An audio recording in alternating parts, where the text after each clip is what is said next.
कि दुश्मनों की गोलियों का सामना अब हम करेंगे, आज़ाद हैं आज़ाद ही मरेंगे।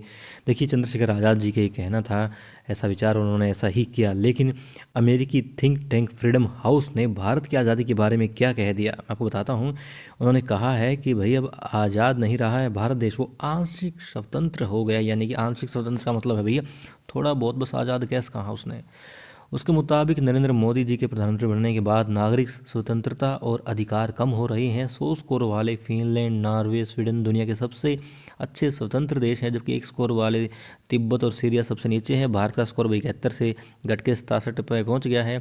और मोदी जी के प्रधानमंत्री बनने के बाद से अधिकार ये कम होते जा रहे हैं स्वतंत्रता के नागरिकों के, ऐसा थिंक टैंक का कहना है अमेरिकी। और फ्रीडम हाउस के कहने के बाद में भाई बीजेपी वाले थोड़े तकड़े हुए हैं।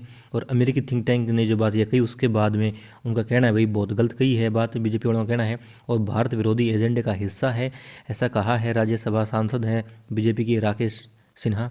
वो कहते हैं कि भाई अगर भारत में जो सैकड़ों टीवी चैनल है उस पर स्वतंत्र डिबेट होती है, अखबारों पर कोई नियंत्रण नहीं है, अगर ये आज़ादी नहीं तो और क्या है। चलो हो सकता है भाई आज़ादी हो, लेकिन परिंदों के लिए महज अखबारों में छपना, टीवी पर दिखना आज़ादी नहीं।